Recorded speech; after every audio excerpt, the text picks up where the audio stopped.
Mga kapuso, asahan na ang malamig na simoy Pasko dahil opisyal nang umiiral ang amihan. Pero humanda ring maramdaman naman ang Christmas rush traffic. Kaya naman babaguhin ang oras ng pagbubukas ng ilang mall sa Nobyembre. Magpapasko na naman kaya inaasahan ng mas masikip na daloy ng trapiko sa mga lugar sa Metro Manila kung saan may mga mall. Gaya ng mga nakaraang taon, pakiusap ng MMDA sa mga may-ari ng mall tuwing weekend na lang gawin ng mga sale. Hiningi rin ng MMDA na magbigay ng abiso ang mga mall 2 linggo bago ang kanilang mga mall-wide sale para maplano ang pangangasiwa sa traffic. Mas mahaba na rin ulit ang mall hours. Alas 11 ng umaga hanggang alas 11 ng gabi na sila bukas. May restrictions din sa mga delivery trucks sa mga mall. Liban sa mga perishable goods, pwede lang ang mga delivery ng mga truck sa mall mula alas 11 ng gabi hanggang alas 5 ng umaga. 2 weeks before ng nasabing event ay mag-submit po sila ng traffic management plan. At ganoon din po para ma-augment namin.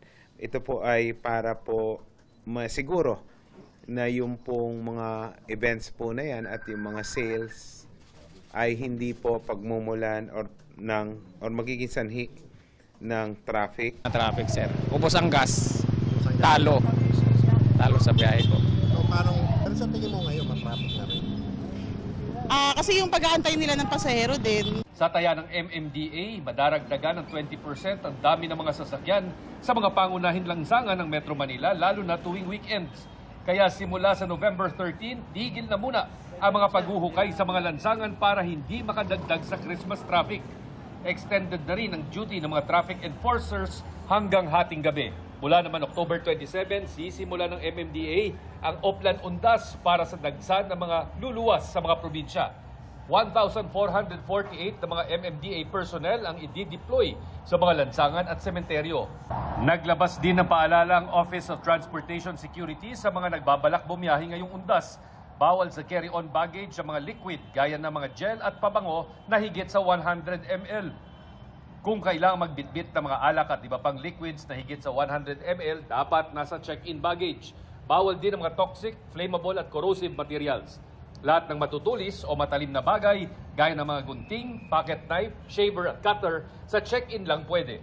Kukumpiskahin ang mga yan kapag nasa carry-on baggage. Samantala, ayon sa Pag-asa, asahan daw ang mas malamig at tuyong panahon dala ng amihan. Magdadala daw ito ng surges o bugso ng malamig na hangin at temperatura sa mga darating na buwan.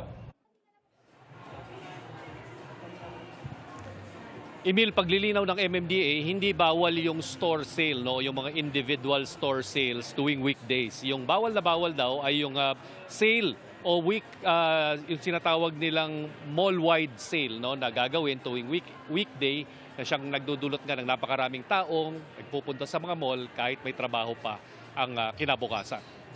Emil. Maraming salamat, Chino Gaston. Mga kapuso, samahan nyo kaming tumutok 24 oras. Bisitahin at mag-subscribe sa GMA Integrated News sa YouTube.